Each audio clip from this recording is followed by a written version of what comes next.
Hey guys, and welcome back to Picks and Parlays. I'm Allie Burns, and I'm here with Chip Chirimbes. He is going to give us some NHL rapid fire picks. Just a reminder, if you like what you see here, then like and subscribe to our YouTube page and hit that bell if you want to get notified every time we post a new video. Okay, so let's get this started. We don't have a lot of time. It is a rapid fire. So I'm going to start with Toronto and Tampa Bay. The Maple Leafs are 32-31, 72 points. They're coming off a home loss to Carolina, 6-3.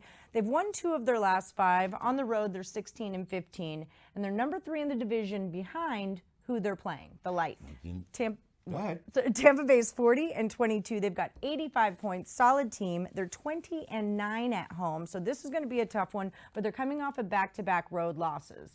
I'm seeing Tampa minus 188, and the total's at 6.5. I thought over here, the over's juiced to minus 130, so maybe everyone else is thinking that too. What do you think? Who cares what I think? Every time I see Toronto listed anywhere, the number 1967 comes to mind because that's the last time they won the Stanley Cup. Could you imagine that? 53 years ago.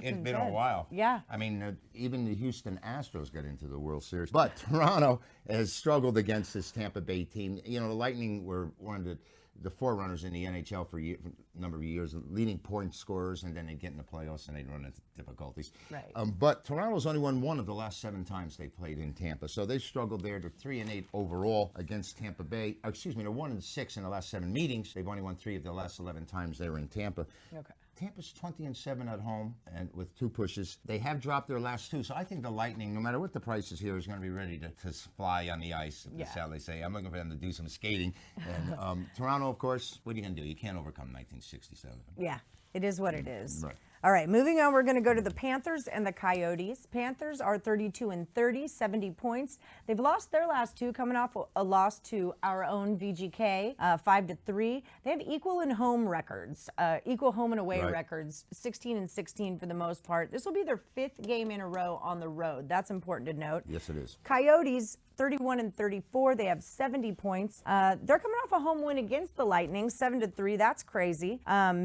They're 16-15 at home, and I'm seeing Arizona at minus 121 in that one. How could that be? It doesn't feel right. Right? Now, doesn't feel right. You know, I got beat with Florida. You mentioned the Las Vegas game. I was on a little bit of run here in the NHL, and I got cocky, and I said, let me take the underdog here, and I took Florida. They went out to the lead. They went to the lead against Vegas, and there I am watching the Knights come back and steamroll, and everyone's cheering against me. Right. So, you know, the Panthers are coming off that tough loss, but they've only won 3 of their last 10, and they're 0-5 as an underdog in their last 5 games. So when they take to the road, they haven't been all that bad, like you said. But Arizona, as a favorite, is 5-1 in their last 6 times favorite, 10-2 in their last 12 at home, 4-1 in the series at home. I think I have to take Arizona here over the Panthers, and you know what happens if I came against you have the Panthers one night, you come against them the next, and you get caught in the switches. Right. So Yes. I don't have all the. I've been there. I don't have as much confidence in this as you might anticipate,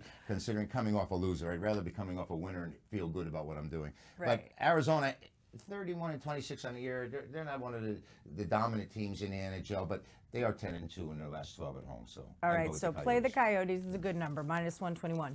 All right, we're going to go to Calgary at Boston. The Flames are 32-31, 5-5 in their last 10, coming off a 4-2 win over the Red Wings, 18-15 straight up, 17-16 against the spread on the road. They're 1-5 in their last 6 against the Bruins. Boston's 39-24, 8-2 in their last 10. They got hammered 9-3 by the Canucks. That snapped a 5-game winning streak. I'm showing the Bruins at minus 208. What do you think about that? I can understand that. The Bruins have the best defense in the NHL right now. And it's funny, these 2 teams met a couple of days ago, and this was when, like I said, Allie started the week 3-1 in hockey, ended up 3-3, and we took Calgary at home against Boston, jump out to that 3-0 lead in the first period, final 4-3. They didn't score again. The last 55 minutes of that game against the Bruins. The Bruins buckled down defensively. They're 6-0, and their last 6 as favorites are the Bruins. And this Calgary team has only won once in the last 6 meetings, and at Boston, they've only won twice in the last 9 times there. You know I don't like laying these kind of prices. No. And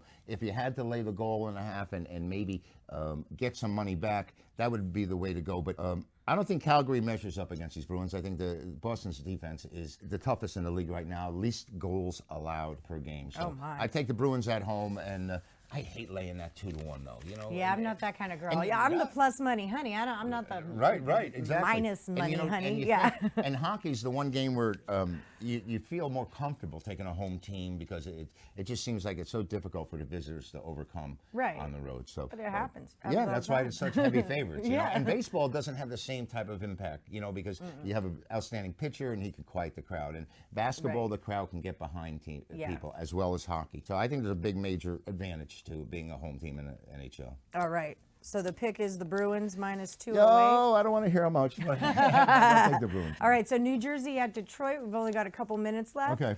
Devils are 24-38, 6-4 in the last 10. They won their last 2 in a row against San Jose and Washington. Red Wings are 3-7 in the last 10. They lost their last 2 to the Islanders and the Flames, showing the Devils as a road favorite minus 117. I like that price. What do you think? I think this is unbelievable when I start checking the stats on the Red Wings. How could the Red Wings only win 15 games so far in the year? That blows my mind. It doesn't.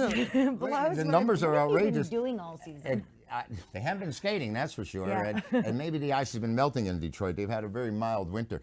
But New Jersey's only won 4 of the last 17 times they played in Detroit. And Detroit has won 4 of the last 5 at home in the last 5 meetings. So I would take Detroit over the Devils here, as bad as the Red Wings have been. And I think that I would like the Devils here. I would like the Devils. But that 4-13, that's pretty tough to overcome on the road. Yeah, We were just talking about the can't advantage. ignore that. Yeah, I can't. you can't ignore that. And it's not necessarily a game that I want to play, other than the fact that the line should be rather meager. Should be a low line. Should have an opportunity to play either side without having to lay 3-1 or whatever. Right. Okay. Another NHL rapid fire pick from Chip. Let's do the Edmonton Oilers and Anaheim Ducks. Edmonton's 33-29, 5-5 in their last 10, coming off a 4-2 win over the Kings. Ducks 24-38. They're 3-7 in their last 10.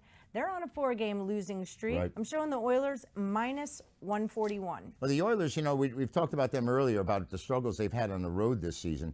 But in their last, believe it or not, their last 5 as underdogs, they're 4-1 and 5-2 on the road. Not only that, Allie, 23-9 on the road. That's really with the impressive. goals. So that's pretty good for a Really. team. And they're 33-22. So you know, that's 60% winning percentage, and that's not bad at all in any league. Anaheim has struggled, but how about this? Anaheim has beaten this Edmonton team 35 of the last 51 times they played at home. Wow. All right. And there we go back to that same number where we talk about a team dominating in that situation where they have the home ice. And Anaheim has done this to Edmonton. But I don't know if I'm going to pull a double reverse here, because Anaheim is just not the same anymore. The Ducks just don't play that well. Edmonton on the road, we know they can do it. We've seen them do it so far. So I'll take the Oilers. How's that? All right. There we go. Take the Oilers minus 141. Last one.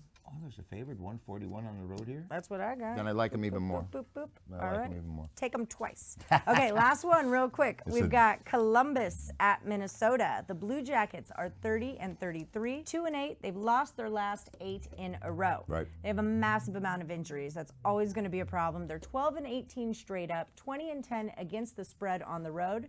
They're facing the Wild, 29-32, 6-4 in their last 10. The Wild are a favorite, minus 165. What do you think? I think it's a high number for the Wild, but you know, they've had situations this season where they've come up a big number at home and they've won. They've covered. They played well. The home team in the series is 5-1. So I expect the Blue Jackets to struggle, like you said. They've lost the last 8. Yeah. They've only gotten points in 2 of their last 10 games. The home ice again, once again, to me, Allie is the major advantage. And up in the Wild, we'll take Minnesota.